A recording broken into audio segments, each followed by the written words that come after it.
Boa tarde a todos. Meu nome é Joyce, eu sou gerente comercial aqui na On7 Tecnologia. É com imensa alegria que eu recebo cada um de vocês, nós recebemos, aqui já em dose dupla, recebendo vocês também, para este evento, o evento Inovação 360. Este evento nasceu do desejo da On7 de reunir cada liderança, líderes que estão aí no mercado e olhando para além das tendências que estão aqui também conosco.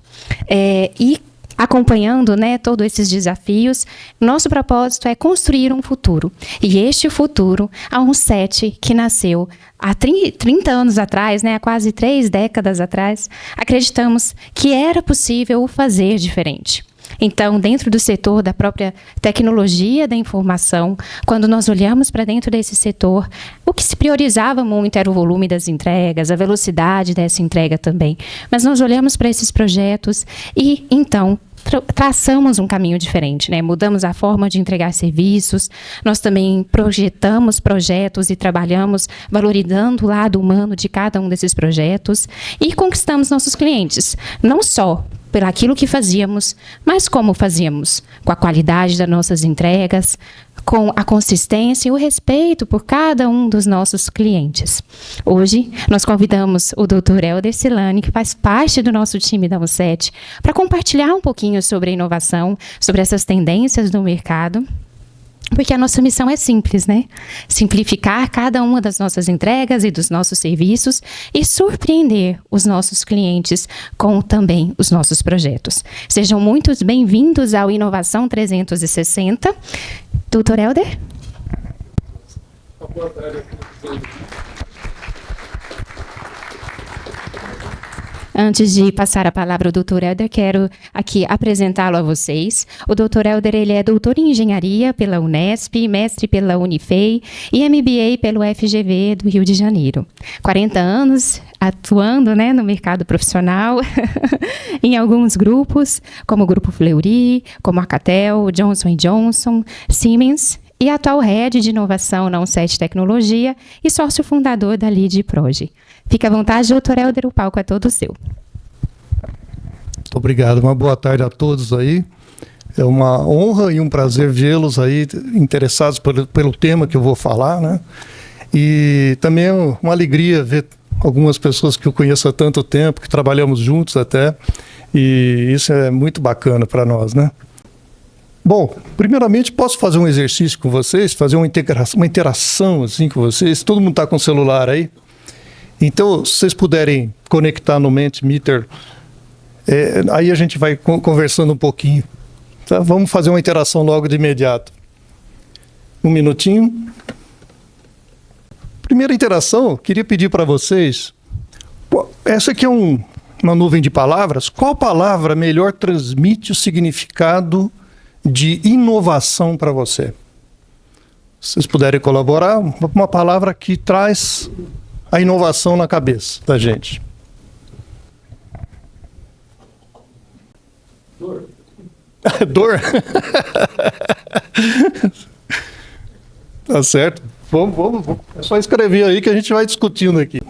Dá uma necessidade sem que ninguém tenha antes. Por exemplo, o Bill Gates e também o Jobs. Certo. Fica sem é verdade. Perfeito, Rodrigues. Vocês conseguiram... já. Eu queria aqui, porque isso aqui vai dando uns insights legais para nós, E a gente vai caminhando, porque a surpresa aqui é o seguinte, eu vou trazer a definição de inovação de acordo com as normas, só que vai sair de vocês. Esse é o truque. Escolha esse ponto que o Rodrigues trouxe. Como é que a gente traduziria, Rodrigues? Talvez algo novo que mude o status. Uma necessidade. Volta depois que ela tem. Entendi. Ela surge, aí você sente falta. Legal. Um novo caminho, mudança, palavra forte, Inovação está associada diretamente à mudança e por isso que a gestão da mudança tem evoluído tanto, Existe hoje até os institutos de gestão de mudança humana, até com guias Copiaram até do PMBOK, né, o HCMBOK, que é o Human Change Management Board of Knowledge. Melhoria, disrupção, é um tipo de inovação, né? História, carência, novo caminho, alternativa, novidade, dor. Interessante o dor, né? Por que dói? É a resistência à mudança? É aquela dificuldade do novo, né? Desestabilizar o velho e se acostumar e depois chegar no que o Rodrigues falou, nossa, agora eu não tenho saudade nenhuma do passado, quero isso aqui e vou ficar com saudade de se acabar. Muito bom. Legal, solução, né, de problemas. Muito bem. Legal, pessoal, apenas um aquecimento rápido. Vamos a algumas perguntinhas aqui que eu gostaria de contar com a ajuda de vocês. Pensar em algo novo ou melhorado é inovação? O que vocês acham? Sim ou não? 75% acha que sim. Mas ainda, pessoal, pensar é só ter uma ideia. É parte, mas ainda não inovou. É parte do processo. É apenas uma ideia. Interessante, né? Segunda pergunta. Transferir essa ideia para o papel ou para o digital é inovação?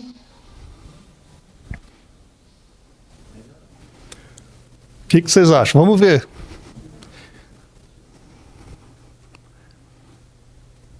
Torno aí, ó, 60-40. Agora o pessoal já está achando que não é. E realmente ainda não é inovação. Você pensou, teve a ideia. Você botou no papel ou no digital, você estruturou o conceito, você registrou o conceito. Só. Mas ainda não inovou. Né? Desenvolver algo novo ou melhorado é inovação? Desenvolver. Vamos ver. 89% acho que sim. Olha que interessante. Pessoal, ainda não é inovação. Você desenvolveu, mas e para quê? Quem está usando? Por enquanto, qual o benefício? Qual o valor? Não tem ainda. Então, o desenvolvimento, ele é fase, é parte, mas ainda não é inovação. Colocar a mão na massa, né? Ou seja, em algo novo ou melhorado, e testar na prática, é inovação? O que vocês acham? 60% acha que sim, 30% que não. Polêmico. Oi? Está chegando lá, mas ainda não é inovação. É mais uma fase. Não é verdade? Então, para que... Vamos para a última agora. Lançar algo novo ou aprimorado para uso e agregar valor é inovação? Aí sim. Aí sim. Se você lançou, está sendo usado e agregou valor, agora nós estamos inovando. Então não adianta só pensar, não adianta botar no papel, não adianta botar num tablet ou qualquer outra mídia digital, não adianta desenvolver, não adianta testar na prática, se não trouxe o valor, não foi lançado como um produto ou um serviço que traz algo novo para a sociedade, para a comunidade, para as pessoas. Legal? E olha que interessante, nós juntos aqui concluímos a definição da ISO 56000, que é a norma mais moderna, ou a mais recém-lançada pela BNT, o ano passado, final do ano passado. Ela foi traduzida e foi colocada em prática e está disponível. Aliás, assim, não só 56.000, mas toda a família dela. E é uma família pequena? Não é. Alguém já ouviu falar na 56.000? Alguém já ouviu falar no Manual de Oslo? Talvez, né? O Manual de Oslo, ele é a base da 56.000 e lá foi o primeiro conceito de inovação. E ela está dentro desse conceito que a gente acabou de falar. É algo novo ou melhorado, mas que gera valor. Tem que gerar valor. Tá? Olha quantas normas tem, pessoal. A família 56.000 Queria apresentar para vocês, a primeira é Fundamentos e Vocabulário, Sistema de Gestão de Inovação, 56001, e é uma certificação.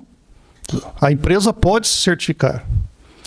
Lembrando, né, quando a gente fala em ISO, né, o que vem na cabeça? Certificação, né? Vem a ISO 9000, tem uma série de ISOs, tem uma série de normas.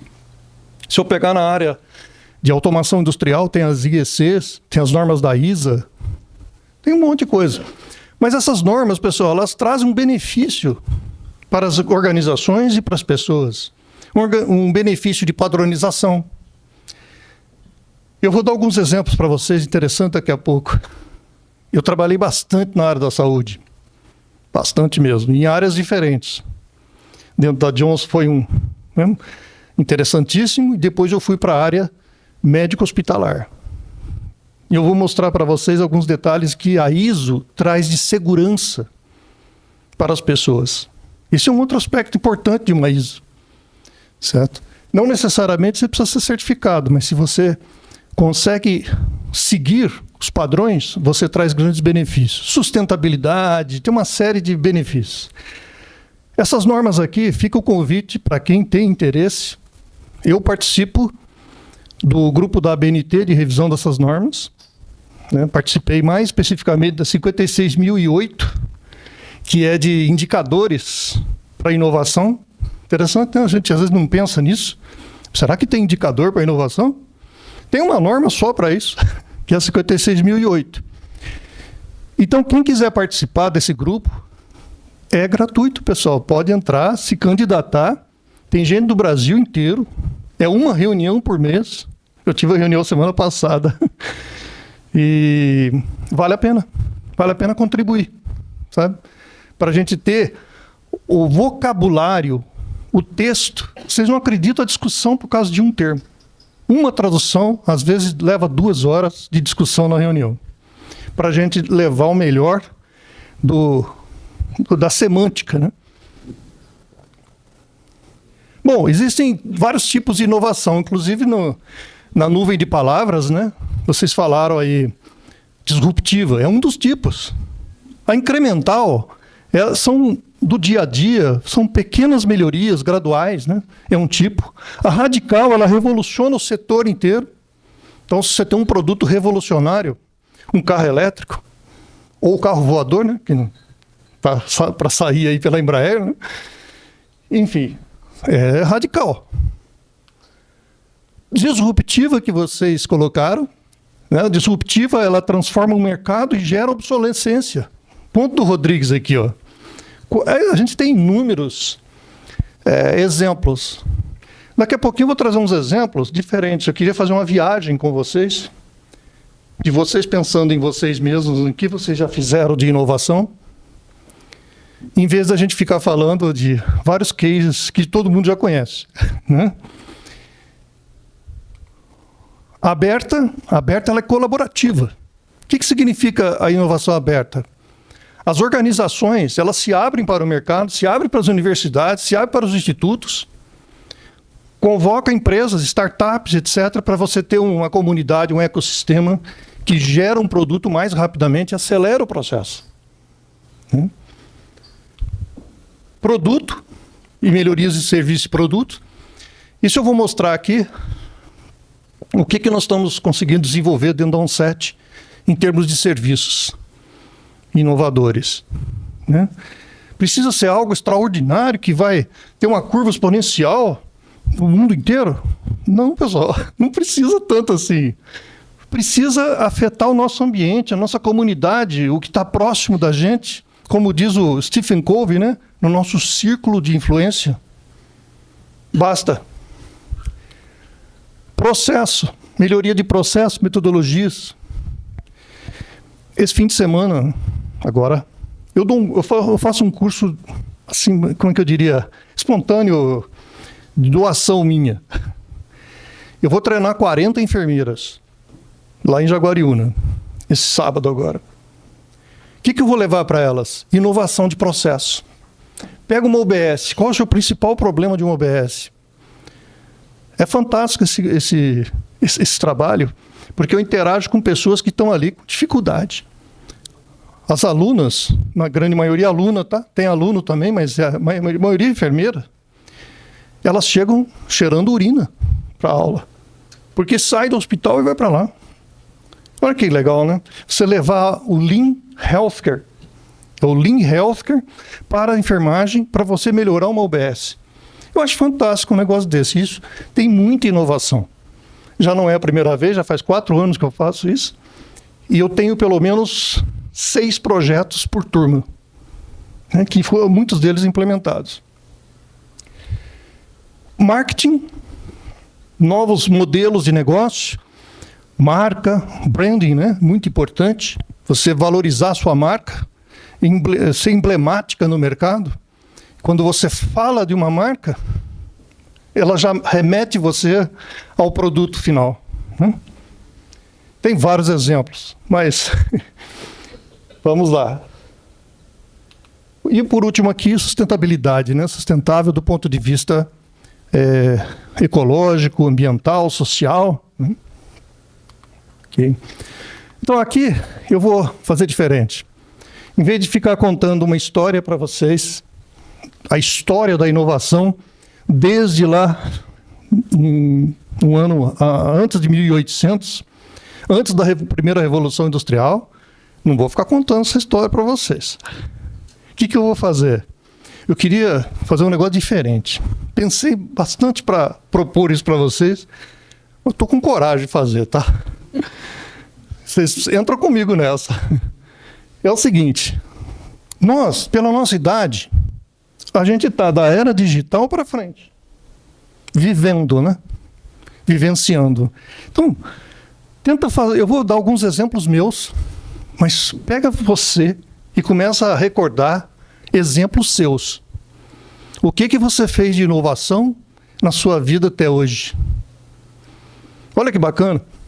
E eu vejo amigos aqui que fizemos inovações juntos, né? Rodrigues, Fabião. Olha só, eu olho lá para trás, 1989, estava eu lá na Johnson & Johnson, na Profissionais ainda, não estava na Pharma. E tinha 14 máquinas de agulhas cirúrgicas. Primeiro automatizei todas as leituras, contagem de agulha, porque ninguém conseguia contar a agulha. Tinha agulha oftálmica que era tão fina e não tinha sensor para contar a agulha. Nós conseguimos contar agulhas. Eu falei, puxa, já que eu estou contando agulha, eu posso contar quantas são rejeitadas e quantas são boas. Nossa, que interessante. Aí eu fui para o conceito de produtividade. Quando vê, pessoal, saiu o primeiro sistema, em 1989, só para lembrar para vocês, foi antes do Collor, reserva de mercado. Não existia, você não podia comprar um computador. O PC, o XT, né, que era o primeiro, acho, ele veio compatível com o IBM PC, e essa compatibilidade não chegava a 80%. A gente tinha que adaptar. Cheguei a adaptar memórias para poder ajustar o computador.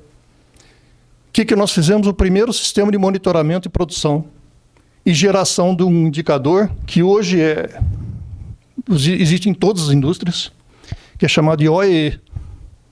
OEE é o Overall Equipment Effectiveness, ou seja, a eficácia total de um equipamento, que é a produtividade. Você fala que o OEE é 50%, 50% do tempo você não produz. Só para entender o conceito bem direto. Isso revolucionou o Japão e revolucionou aqui também, porque o conceito de produtividade era outro. Então, olha só que legal. Vão pensando aí, pessoal, o que vocês fizeram lá? Se alguém trabalhou em outra época, não tem problema, vai pensando. O que eu fiz? Né? Aí, esse sistema acabou indo para consumer. Depois, se quem trabalhou lá sabe do PDA. O PDA, Rodrigues, saiu desse sistema da Profissionais, feito com um computador que um rapaz desenvolveu em São Bernardo do Campo, tá? Na mesa, na bancada. Nós não tínhamos como importar nada. Inovamos ou não? Mas eu não tinha a mínima ideia que eu estava inovando. Hoje eu começo a enxergar. Hoje. Interessante, né? Vou avançar mais um pouco. O Alide, você me avisa do tempo, que às vezes eu me esqueço. Por favor. Vamos mais para frente. Fomos desafiados no Brasil, pessoal, em 1990, a desenvolver uma planta aqui em São José, na Johnson & Johnson, totalmente livre de freon. Ou seja, esterilização de agulha cirúrgica sem freon. Só para dar uma ideia para vocês, quando você retira o freon do óxido de etileno, ele é explosivo em contato com oxigênio. E essa missão foi dada para nós. Ninguém tinha conseguido ainda no mundo, nem nos Estados Unidos, nem em Albuquerque, nem em lugar nenhum que eu fui. E nós estávamos com o projeto aqui e conseguimos fazer a primeira planta de óxido de etileno livre de freon à prova de explosão. Toda a planta é a prova de explosão. Nós nunca testamos o telhado, tá? Ele abre se explodir. Não foi testado. Eu confesso que, graças a Deus, não houve necessidade. Mas ele detecta meio ppm de vazamento de gás em qualquer lugar da planta. Certo? E conseguimos. Em 90, 91, pessoal. Saindo ainda, já estava começando a sair da reserva de mercado. Eu usei um computador da AT&T, foi o primeiro computador industrial usado numa planta à prova de explosão. E eu rodava um negócio chamado DOS, que hoje pouca gente às vezes lembra, e era um DOS chamado concorrente, sistema operacional DOS concorrente, porque era multitarefa já. Ninguém sabe o nome desse supervisório, porque é velho mesmo. Talvez quem estava na minha época lembra. Chamava-se OnSpec. Foi o primeiro software de supervisão de processo que implantamos no Brasil. É inovação? Fantástico, né, pessoal? Essa planta funciona até hoje? Graças a Deus, sim. Ela esteriliza todas as agulhas cirúrgicas da Johnson & Johnson que vai para o mercado. Nós desenvolvemos em 1990. Até hoje está lá. Está agregando valor? Tá. Então, é inovação. Agora, eu não sabia também que isso era inovação. A gente participou. Né? Opa. Legal, pessoal. São exemplos. Vamos viajando aí. Vamos vendo o que eu fiz. E eu vou contar mais uma história interessante que eu não imaginava que eu ia ter na minha vida. Em 2003, eu saí da Johnson e fui para São Paulo num desafio que eu tremia, juro para vocês. Minha família aqui e eu indo para São Paulo trabalhar na área de saúde mesmo, laboratório clínico, laboratório de análises clínicas, e ainda não estava no embrião da área de imagem. Fui para o Grupo Fleury, São Paulo. Fui o último a ser entrevistado e o contratado. E voltei tremendo, né? Porque ali e agora. Agora eu peguei um desafio novo, né? Totalmente. O extramuro, né? A gente nunca pensa no extramuro. O que é o extramuro? Você toma uma decisão na sua vida e não olha que você tem uma família, não olha que você mora numa cidade tranquila como São José, pelo menos sempre foi uma cidade legal. Aí você começa a viajar para São Paulo todo dia. Aí você começa a ficar lá, porque não tem mais tempo para viajar. Né? Quando vê, você está lá. Aí vem final de semana, você tem que trabalhar o final de semana inteiro. Né?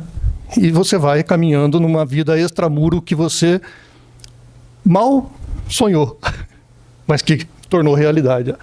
Aí você tem aquela história, né? Eu tinha um diretor que era fantástico, 2,10 metros de altura. Eu sempre olhava para cima e ele ficava olhando a minha careca de cima, né? Se eu pintava o cabelo, os poucos que restavam, aquele negócio todo. E ele falava, quando você avançar a ponte, é que nem a Segunda Guerra Mundial, destrói a ponte. Se você não destruir a ponte, você volta. Tá? Então ele usava essa metáfora para dizer que não é fácil você inovar não é fácil você progredir. Aí eu cheguei lá, fui trabalhar com 80% mulheres bioquímicas de alto nível, todas de alto nível, todas formadas com curso superior, né?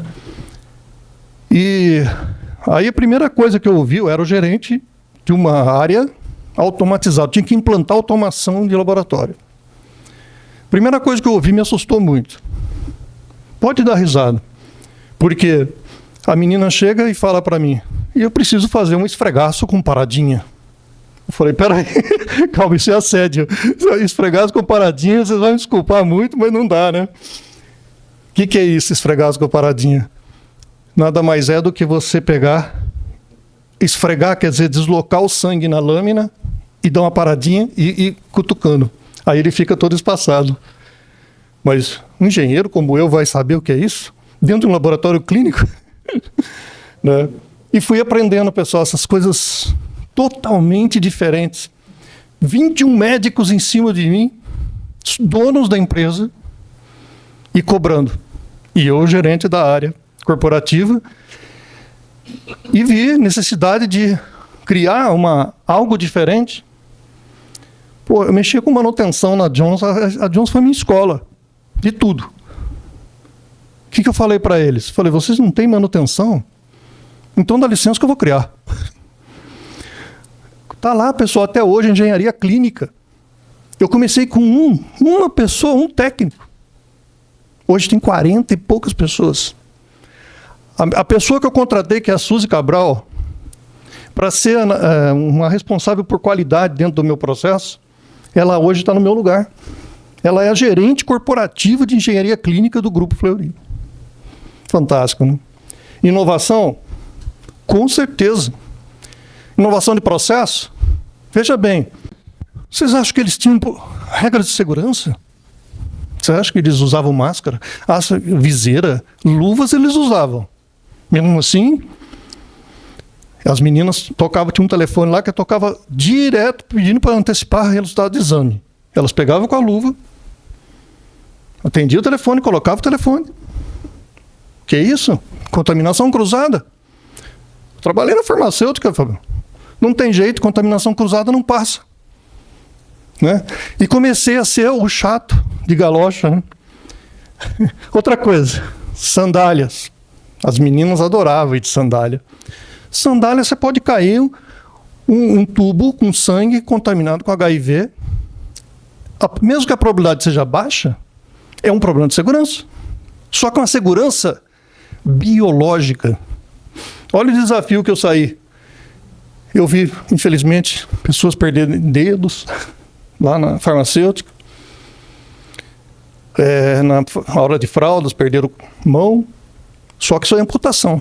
Eu saí de um clima de amputação industrial para um clima de risco biológico.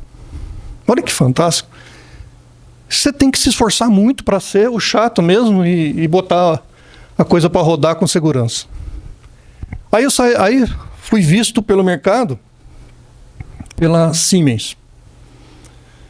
A Siemens foi lá e me capturou e falou, você quer ser o cara para implantar automação de laboratórios?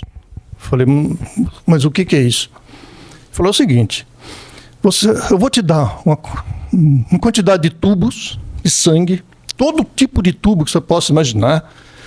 Você vai ter que desenvolver uma robótica que você joga esses tubos dentro do robozinho. Ele vai erguer esse tubo, vai colocar ele em pé. Ele tem um código de barras, você vai botar ele numa esteira. Um leitor de código de barras lê, sabe o nome do paciente, todos os exames que ele tem que fazer, e você vai levar esse tubo, equipamento por equipamento, automaticamente, fazendo todos os exames, liberando o resultado para a internet, do resultado para o médico, e no final, você vai tampar esse tubo e vai colocar numa câmara fria de 2 a 8 graus por períodos variáveis, dependendo do tipo de exame. Se for um HIV positivo, 1 ano. Se for um HIV negativo, 6 meses. Se for um exame de sangue, 1 semana. Se for bioquímica, 1 semana. Olha, eu falei, meu Deus, onde fui amarrar, né? O burrinho. Tremi de novo. Pessoal, nós implantamos as 5... Eu não posso viver de passado. Mas até 2016 nós implantamos as 5 maiores automação no Brasil. Automação do Grupo Sabin de Brasília, uma esteira de 75 metros de comprimento, toda automatizada. Implantamos o São Marcos, em Belo Horizonte, 100% automatizado. Mas a minha grande emoção de inovação foi lá no sul, Porto Alegre. Por quê? Porque foi meu primeiro projeto. E é a Santa Casa de Porto Alegre. Se alguém quiser ver no YouTube, tem esse vídeo no YouTube, tá? Da Santa Casa. Procura lá, automação laboratorial Aptio. Você vai ver o filme. E eu cheguei lá, conheci um médico velhinho. E ele, um entusiasmo, pessoal, pela inovação, que eu falei, meu Deus do céu. Sabe? Ele tinha quase 80 anos. E ele me desafiou, ele falou, Helder, se você é quem faz projeto, eu quero o melhor para a Santa Casa. Nós não temos dinheiro, mas a gente tira leite de pedra aqui. E juntos nós fizemos, foi emocionante. Esse projeto, porque projeto, ele não é só técnico, ele tem o lado da emoção também, sabe? E o médico, dia 23, ele me pediu para dia 23 de dezembro ir lá levar o projeto para ele. E ele me restringiu. Ele tinha 40 metros quadrados que ele não me deu. Sabe? E eu precisava daqueles 40 metros para fazer o melhor para ele. Aí cheguei lá no dia 23, ele olhou, falou assim, por favor, até dia 25, me entrega com os 40 metros, eu te dou os 40 metros. Falei, agora que o senhor me deu os 40 metros, eu vou fazer o estado da arte de uma Santa Casa. 35 metros de esteira. Fantástico. É a esteira mais completa da América Latina. Mais completa. Ela não é o maior volume. Ali tem um volume de 3.000 exames dia. Certo? Mas é a mais complexa. Mais inovadora de tudo. Até a alíquota, que é aquele... Você tirar um pouquinho de sangue de um tubo, ela fazia automaticamente. Com microlitros ou nanolitros. É uma coisa impressionante, né? E nós entregamos. O doutor, ele era muito disciplinado, duro. E ele criou uma medalha para cada um que trabalhou no projeto. E homenageou a gente no dia da inauguração da medalhinha, tem até hoje. Mas, olha o destino, né? Por que a emoção fala alto? Porque esse médico, ele descobriu um câncer, justamente naquele mês da entrega da automação. E ele durou um mês. Sabe? Mas nós conseguimos entregar o projeto para ele, ele ficou muito feliz. E foi feliz aí com uma inovação que até hoje perdura e é muito utilizada lá no Rio Grande do Sul. Legal, pessoal, deram uma viajada aí comigo? O que vocês pensaram um pouquinho? Pensa em vocês, pensa no que nós, como ser humano, como profissionais, já fizemos de inovação na vida. Porque às vezes a gente fica ouvindo histórias do Arco da Velha, né, de empresas grandes. Né?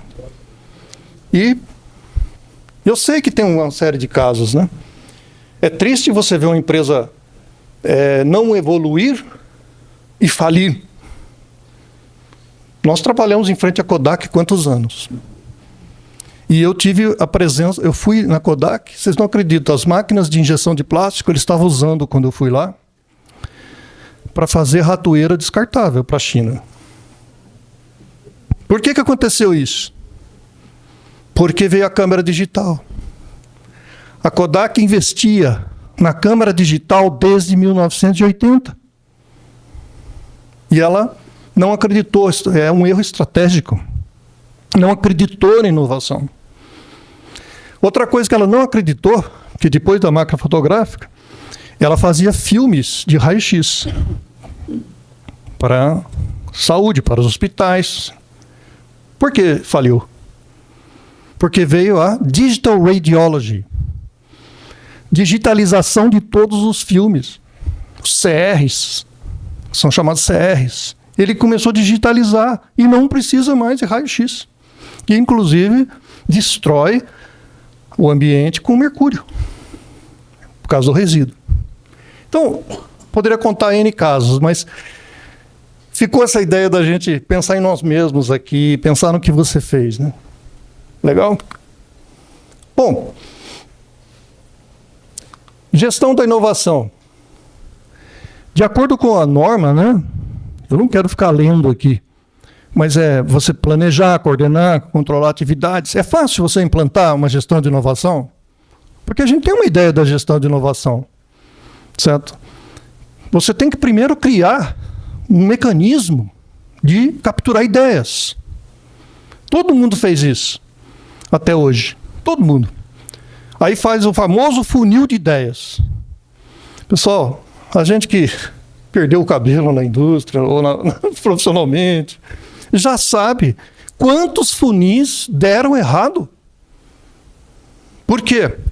Você abre o funil de inovação, todo mundo começa a dar ideia. Aí você não tem um tempo de resposta efetiva para as ideias. Você frustra quem deu a ideia. Essa pessoa que foi frustrada, ela não volta a dar ideia. Isso é muito ruim. Então, a maior dificuldade, o maior desafio na gestão é você criar um funil de ideias que ele tenha continuidade, prosperidade, retorno, e que as pessoas continuem dando ideias, mesmo que não aceitas. Mas se não aceitas, que tenham realmente uma base sólida e adequada para responder não. Né? Esse é um ponto fundamental. Outra coisa que eu vivenciei é, vamos dizer, brindes. Plano de... Como é que se diz? Reconhecimento. Obrigado, Rodrigo. Plano de reconhecimento. Pessoal, tem que tomar muito cuidado. Porque se as pessoas na gestão aceitarem qualquer ideia, por ser uma ideia, para valorizar o processo, etc., pode perder a credibilidade. Eu vou fazer um aspas aqui de uma ideia que foi aceita e que acabou com o plano de reconhecimento. Foi aceita a seguinte ideia: reaproveitamento de clipes do saco do aspirador de pó do andar. Foi aceito. Foi aceito e simplesmente começou a desmoronar o sistema de reconhecimento. Uma ideia dessa, pessoal, não tem como, sabe? Você recolher quantos clipes por mês? O que isso vai afetar né? De valor, de retorno? Então é o tipo da ideia que não dá para ir para frente. E eu só estou dando um exemplo porque isso realmente aconteceu, tá? Não é mentira. Mas é por aí. O sistema de reconhecimento é outro ponto muito importante que a gente tem que levar em consideração na gestão. O que mais? Criar cultura. Cultura, se você não estala o dedo e está pronta a cultura, de jeito nenhum. Mesmo em gestão de projeto, nós temos uma expertise muito grande. A gente sabe que o primeiro degrau é o degrau do conhecimento técnico, da linguagem comum. E quando você começa a criar a linguagem comum, aí sim você vai para os processos comuns. Quando você começa a ter processos, procedimentos, alguns vão falar, poxa, procedimento vai burocratizar a empresa, vai engessar a empresa. Pessoal, mas sem processo também não dá. Tem que ter um bom senso, uma gestão equilibrada na criação de processos. Mas tem que existir. Políticas também tem que existir. Certo? De maneira que, se você fez isso, talvez num terceiro nível de maturidade, você chega a uma cultura de inovação, que aí, daí para frente, é só melhoria contínua. Legal? Eu vou falar um pouquinho sobre inovação de serviços e produtos, já. E é isso. Outra coisa importante, né, Joyce? A Joyce da área comercial, marketing, a lead, e não sei todo quem é da área aqui, é a necessidade do cliente. A necessidade do cliente, ela é super importante no sentido de você identificar que valor nós estaremos passando para o cliente. Porque é isso que é a própria definição de inovação da ISO 56000. No final é valor. A gente fala às vezes em PMO, né? Project Management Office. Inclusive a OnSet, ela é líder na parte de PMO as a Service. Mas nós estamos, a semana que vem, né, Lídia, estaremos patrocinando um evento que vai além do PMO. Ele é oriundo do PMO. É o VMO. O VMO é Value Management Office. Ou seja, estamos colocando o quê? O valor. E quando a gente põe o valor, nós estamos aderentes à inovação. Legal, né? Estamos ainda dando os primeiros passos, pessoal. Não existe nem sequer ainda um modelo de maturidade para VMO. São os primeiros passos. Agora eu queria mostrar para vocês algo que deu trabalho, tá? Espero que vocês gostem. Esse aqui é o modelo OnSet de inovação. Tá? Então, eu acho que ele não, infelizmente não sai o laser aqui. Eu tenho um laser que sai, tá? Mas eu está em casa, infelizmente. Mas olha só, aqui, ó. Você tem a empresa aqui, mercado, clientes, leis, concorrentes, o ambiente da empresa. Da empresa gera ideias. As ideias, elas são priorizadas. Então, a gestão de inovação, ela tem que contemplar priorização, critérios de seleção das ideias. Uma vez selecionado, você entra aqui e vê a aderência com o planejamento estratégico. Porque se você for executar um projeto a partir de uma ideia que não tem aderência com o planejamento estratégico, você está fora.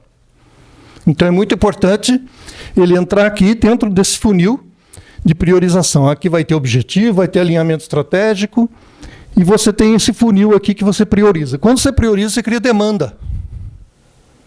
Quando você criou demanda, você criou um projeto. E esse projeto ele é de inovação porque ele veio de uma ideia. Muito bem. Essas demandas, elas entram aonde? Elas entram nesse outro modelo, que é o modelo de valor OnSet, em que nós contemplamos o valor como centro de tudo, que é a entrega para o cliente. A organização, ela tem um ambiente. A grande maioria, e a OnSet não é diferente, pessoas, processos e tecnologia, sempre uma base, né, um tripé conhecidíssimo, e aqui não poderia ser diferente. Então nós temos aqui, na verdade, engajamento, que é uma dimensão do modelo, e essa dimensão está relacionada ao fator humano.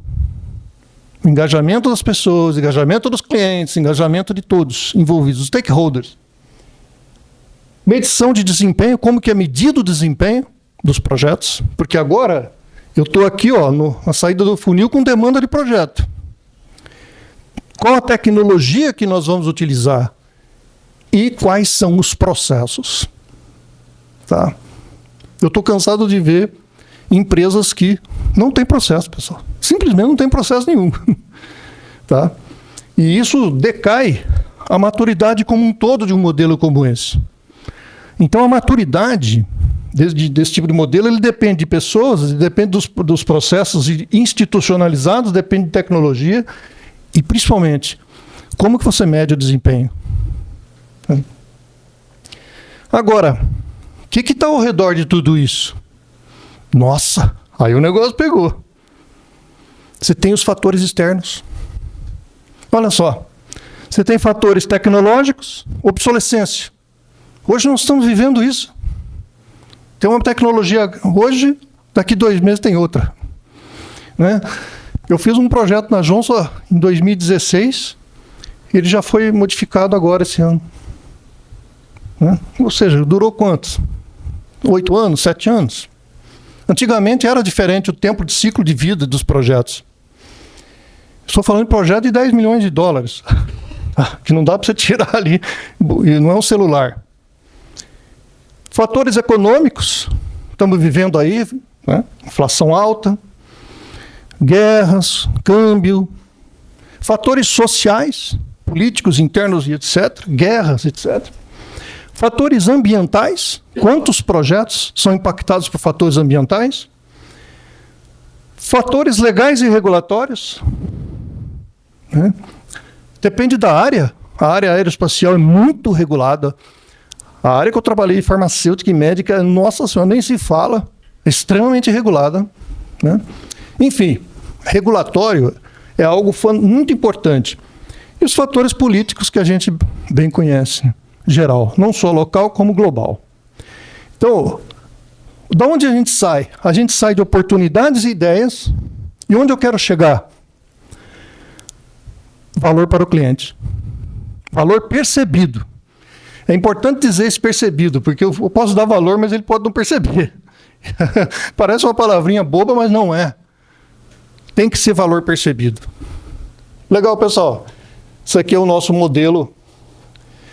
Este modelo aqui é um modelo que foi baseado no modelo da McKinsey, tá? E esse aqui foi eu mesmo desenvolvi baseado no meu próprio modelo de maturidade que eu vou mostrar para vocês. Tá? Alguém já ouviu falar na lei do bem aqui? Conhece? Nós praticamos a lei do bem já, estamos indo para o 4º ano, não 7, né, Rita? E a lei do bem, pessoal, olha só, ela tem crescido muito no Brasil. Eu tenho dados aqui até 2021. O Ministério está um pouco atrasado em divulgação dos dados, tá? Mas já nós saímos lá de 130 empresas para 3 mil empresas participando até 2021 e, obviamente, nós estamos em 25, muito mais do que isso, né? A lei do bem, ela é uma lei que beneficia as organizações, as empresas, permitindo que você desconte impostos que você pagaria para o governo do lucro líquido, certo? Então, é um benefício muito interessante. Agora, é fácil? Eu e a Rita, né, nós trabalhamos muito, sofremos, né, o financeiro está aqui. Primeiro, você tem que calcular quais os projetos elegíveis, né? Então, um projeto eu estava querendo colocar esse ano, né, Joyce? Um projeto de comercial. Eu queria colocar o RH estratégico. Eu queria colocar o marketing também, que tem uma série de inovações lá. Mas não posso. Não caracteriza. Não caracteriza. Eu tenho vou mostrar daqui a pouco um modelo que eu criei o ano passado, 3 anos atrás. Eu queria colocar esse modelo, que eu fiz uma nova técnica. Só que essa técnica eu desenvolvi em planilha Excel ainda, para testar. Já testei em 2 clientes. Sucesso, pessoal. Posso submeter? Não posso. Eles não vão aceitar um projeto em planilha Excel. Tá? Agora, por que eu vou segurar esse projeto e o ano que vem eu vou lançar? Porque eu vou incluir essa característica, viu, Danglares? Que é o Velo Ring, por exemplo, que é uma técnica que nós temos, um projeto que nós temos e outros mais, nós vamos incluir com inteligência artificial dentro do PMO Toolkit, que é uma ferramenta que eu vou mostrar para vocês. Certo? Aí sim, você colocou numa plataforma, você colocou inteligência artificial, aí valorizou. Então não é qualquer projeto que entra, né? Legal? Oi. Fundo perdido é assim, você tem... Boa, qual é o seu nome? Marinho? Magno. Obrigado pela pergunta. Você pode ter projetos com fomento a fundo perdido ou não, ou reembolsável. Se for reembolsável, você pode colocar. Se for fundo perdido, não pode. É negado, total. Porque você está ganhando algum dinheiro, né, do governo, então não tem sentido você descontar imposto de algo que você ganhou. Só que para ganhar, pode suar a camisa, porque não é fácil. Eu estou bastante empenhado em 4 projetos, somente um a fundo perdido, e não consegui nada até agora, e estou com 3 com fomento. Para fomento, é bem legal explicar o seguinte: você precisa, por exemplo, um caso que eu vou citar aqui que é bem legal. Eu estou fazendo com o pessoal de Santa Catarina. Você precisa de um parque de inovação, que atua em inovação, né? Então, vai entrar um parque de inovação. Você precisa de uma startup. Você precisa de um Senai da vida aí, que entra também. E mais um Sebrae. 4 instituições para você fechar um ciclo de fomento. Isso do ponto de vista burocrático. Porque do ponto de vista técnico, você tem que justificar muito bem. Legal? Então, a lei do bem, pessoal, é isso. Se tem alguém interessado, a gente fica à disposição para ajudar. Tem muita gente que atua com isso, né? E a gente tem uma consultoria. Não dá para fazer sozinho, tem muita manha, muito detalhe. Então, a gente tem uma consultoria que nos ajuda lá do Sul. E vamos caminhar. Não. Bom, queria passar uns cases rápidos aqui, tenho pouco tempo. Primeiro case de inovação, que nós estamos, inclusive, submetendo à Lei do Bem esse ano, é o PMO Toolkit. O que é o PMO Toolkit? É uma ferramenta que nós desenvolvemos por necessidade em campo. A gente viu que o cliente precisava disso. Nós vimos a necessidade do cliente, né? E criamos. Ele é um sistema, pessoal, que ele começa a documentar o projeto desde o termo de abertura de um projeto. Todos os documentos que você imaginar do projeto estão ali, documentados e registrados no banco de dados, com templates padrões formalizados. Além disso, ele permite o quê? Que a gente tenha, esse é o nosso novo desenvolvimento, a gente inclua IA, inteligência artificial, para trabalhar esses projetos, trabalhar essa base de dados, priorizando, tirando informação dos projetos, lições aprendidas e coisas do tipo. Então, esse projeto ele está pronto, mas ainda requer essa inovação em cima dele. Usamos uma plataforma específica que nos permite, essa plataforma é bem interessante, a OSET ela distribui essa plataforma e implementa. Ela consegue capturar dados de fontes de dados diferentes. Você pode me dar uma planilha Excel e eu tiro o dado. Você pode me dar um banco de dados SQL e eu tiro o dado também. Não interessa. A fonte que você me der, eu vou tirar o dado. Pode ser uma API, posso tirar dado de uma landing page via API, não tem problema. Aí eu pego e processo isso. É possível você implementar algoritmos dentro de um bloquinho da plataforma. E depois você tem uma interface com o usuário através de gráficos. Legal, né? Então, ela é uma plataforma muito rica, como fluxo, desde a fonte de dados, a implementação de algoritmos e o dashboard com resultados gráficos. Tá? É isso. Vou falar aqui de um projeto chamado Hunter, não sei se alguém aqui conhece. O Hunter é um projeto que a ONCET está desenvolvendo em conjunto com a Compinet, para a Compinet. É um projeto de cidades inteligentes. Tá?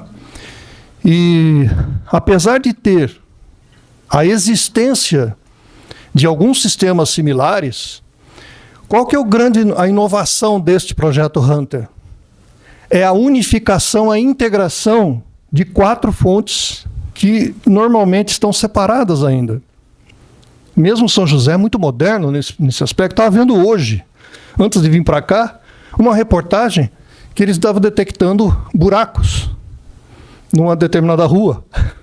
Detectaram uma caminhonete despejando lixo num terreno baldio. A pessoa foi multada em R$125 mil, porque era a 5ª vez que estava fazendo isso. Isso faz parte do quê? De você detectar eventos. Então, como é que se detecta eventos na cidade? Câmeras, sensores IoT, internet das coisas, aplicativos, central telefônica virtual. Então, você tem uma parte de aquisição de dados da cidade. Não, uma placa de um carro que entra na cidade, eu já sei que ele é de fora. Se ele não sai, eu sei que não saiu. Entendeu? Então, é legal isso. O São José já tem isso. Mas isso aqui, ele está integrando tudo. Por exemplo, antes disso, se detectou o evento, tem que despachar, tem que planejar alguma coisa e fazer. O que nós vamos fazer com aquele caminhonete está despejando lixo no terreno baldio? Pegou a placa, identificou, tem sensores para isso, câmeras, vai atrás. Quem vai atender? É a polícia? É a prefeitura? Então você precisa de despacho ali. Você vai falar, quem vai resolver isso? É o bombeiro? Né? Então tem que encaminhar a coisa. É o despacho. Perfeito. Sistema de visão. Você vê em São Paulo, quantas pessoas estão sendo identificadas como criminosos, né? Por câmeras. Isso também é um negócio fantástico. Está aqui dentro do evento. Né? E você precisa de governança. O que é governança? Você precisa planejar, você precisa acionar os órgãos necessários, certo? Para a coisa acontecer. Esse sistema Hunter, então, ele integra estas 4 frentes juntos. Eu estava conversando com o nosso diretor, Martinho, e ele estava me dizendo que a ANEC, que é uma das líderes mundiais desse tipo de sistema, viu o nosso sistema e se interessou muito, porque eles não têm 100% de integração. Eles têm um sistema Sensei, que chama, e eles gostaram muito e querem trabalhar com a gente mais para frente, para ver se conseguimos ajudá-los na integração. Então é uma notícia boa, né, que nós estamos num caminho de inovação muito interessante. Passando rapidinho aqui, pessoal, isso aqui talvez seja tema para um outro encontro nosso aí, tá? E eu gosto muito de falar disso, então vou ficar aqui muito falando demais. Mas esse aqui é um modelo que eu tive a oportunidade de desenvolver no meu doutorado em 2011. E nunca inovei, porque foi o primeiro modelo de maturidade de gestão de projetos embasado estatisticamente. Os modelos de maturidade existentes até hoje são subjetivos, são qualitativos e baseados em experiência, e são muito bons, para dizer a verdade, eu não tenho crítica. Mas eu tive a ideia de desafiar isso e fazer um embasamento estatístico, né, com base nos modelos existentes. E fazer uma survey no Brasil. Foi uma survey muito grande, 21 mil e-mails lançados. É difícil porque a gente obteve 250 só de retorno, de 21 mil. Olha só como é difícil fazer pesquisa no Brasil. E desses 250, eu triei para 60, com uma técnica bastante evoluída para ter consistência desses 60. Mas esses 60 eu garanto que são consistentes. E a partir daí nasceu o modelo. Só que esse modelo, ele estava morrendo nas bibliotecas. Aí eu resolvi relançá-lo, escrevi um livro sobre ele em 2018. Que, aliás, a Lídia tem uma surpresa, né? Daqui a pouquinho ela fala. E quando vê, eu me aposentei lá na Jones faz 3 anos. Falei, agora eu vou descansar. Não durou um mês, a 17, cruzei com o Valdemar. O Valdemar me chamou e eu estou na 17. Não parei um minuto. E estou feliz demais por isso, porque está me dando muita satisfação. Mas, pessoal, na 17 eu tive a oportunidade de transformar isso aqui num serviço prático e aplicar na indústria, aplicar nas empresas. Né? Tem o que fazer aqui de desenvolvimento? Ainda tem, porque isso não para de evoluir. Mas nós já aplicamos em 2 empresas, duas de grande porte, tá? 2 de grande porte. Uma na área farmacêutico e medicamento, e uma outra área na telecom. Tá? Então, esse modelo aqui, ele tem 5 níveis, como a maioria dos modelos. Eu já até falei um pouco sobre as dimensões dele, que é desempenho, pessoas, participação, que eu chamei de engajamento. Engajamento vai ser a dimensão futura. PMO, se a empresa tem PMO e qual a maturidade dele. E qual é a estrutura organizacional, qual a influência da estrutura organizacional na maturidade de gestão. Porque se você tem uma projetizada é uma coisa, você tem uma matricial é outra, se você tem uma funcional é outra, se você tem rede é outra, e assim por diante. Né? Legal? Agora, essa inovação foi lá em... 5 minutos. Foi lá em 2011 isso aqui. O que trouxe de inovação? Isso aqui, ó. A gente conseguiu pegar um algoritmo de predição. Nós usamos estatística PLS, Partial Least Square, que é a técnica dos mínimos quadrados. Ele faz a predição. Você entra com PMO, estrutura organizacional, desempenho e que mais? E mais uma variável ali, e você tem uma saída predita. Entendeu?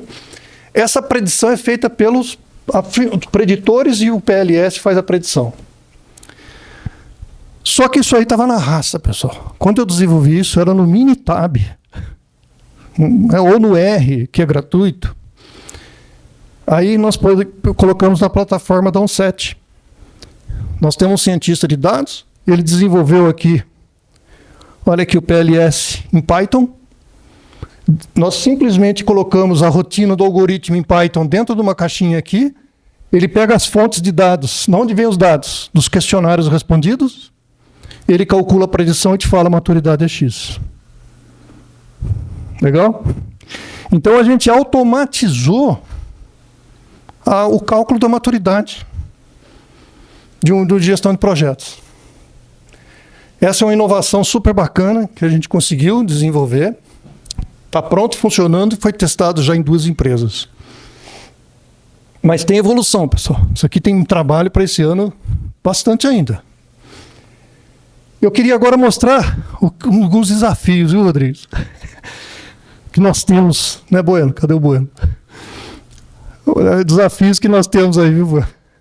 Primeiro, é um sistema inteligente de alocação de recursos para PMO as a Service, ele é abreviado daquela forma, tá? AAS as a Service, como serviço.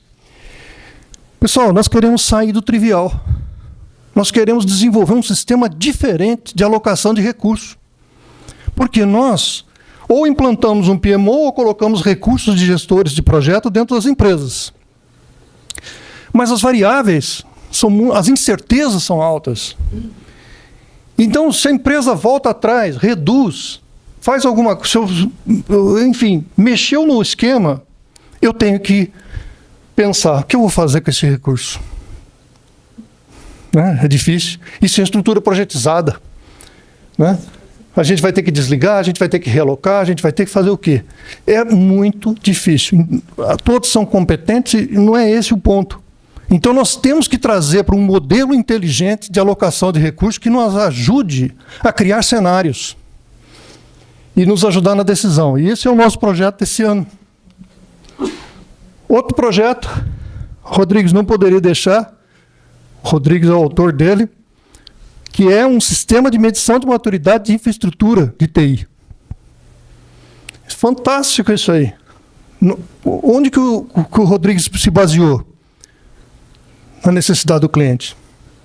Ele tem uma experiência incrível em TI, né, Fábio? E trouxe isso para dentro de um modelo com embasamentos bastante sólido para nós, internamente, é o ITIL, antes de mais nada, e ele criou tudo isso. Então, nós vamos agora transformar isso aqui num sistema automático e que o cliente use. O cliente pode entrar no nosso site, né, Andrés? A ideia é essa. Vai ser uma ferramenta de inteligência. E agora a gente está integrando com inteligência artificial. Isso. Você pode entrar no site, vai estar disponível, você responde os questionários e você sabe como é que está as suas 34 áreas de TI. Certo? É. Todo esse embasamento é uma experiência que vai ao longo de décadas, os nossos colegas aí que estão chegando, vocês vão conhecer um pouco mais, ter uma visão um pouco mais sólida, bem estruturada, para percorrer o caminho de uma comunidade. Obrigado, Rodrigo. Excelente. Pessoal, o último projeto aqui é um sistema de identificação e qualificação de leads com agentes de IA. A gente criou um grupo interno, nós vamos aprender internamente e ele foi já votado internamente. Todo mundo votou aqui que podia para a gente eleger esse projeto. É um projeto bem bacana aí. Rapidinho para encerrar. São algumas reflexões finais que eu deixo aqui. A capacidade de inovar traz crescimento e viabilidade e impacto para qualquer sociedade, para qualquer organização. Segundo ponto, as oportunidades e ideias devem ter origens multidirecionais. Nós não devemos tolir ideias, de maneira nenhuma, sabe? Tem que estar super aberto e ela é multidirecional, ela vem de qualquer lugar, né? A ISO 56000 está aí para dar diretrizes de gestão de inovação para as organizações. Não necessariamente precisa certificar, mas se você seguir, já é um passo enorme, né? Os ganhos em inovação reforçam a relevância da organização no mercado. Os usuários são beneficiados por uma série de coisas, como processos, produtos, ferramentas, desafios e constante adaptação a mudanças. E por último, não menos importante, o negócio deve ser sustentável frente às ambições de inovação. O que eu quero dizer isso? Não adianta você criar uma inovação que vai te levar para a Lua e você falir a empresa. Certo? Não adianta. Então, pé no chão. Pé no chão. Vai, passo a passo. Pode começar com incremental para aprender. Cria um grupo e vai caminhando, né? Porque às vezes as pessoas falam inovação, pensam que são sistemas absolutamente exponenciais, de grande impacto. Não. Tem incrementos e vários tipos de inovação possíveis. Bom, opa! Deixa eu dar mais um toquinho aqui. Eu trouxe um presentinho para vocês. Ai, cara, acho que eu vou ter que dar um toque lá, hein? Você dá um toquinho numa teclinha lá para mim? Aquele robô ali é o último robô do Elon Musk. Olha a precisão.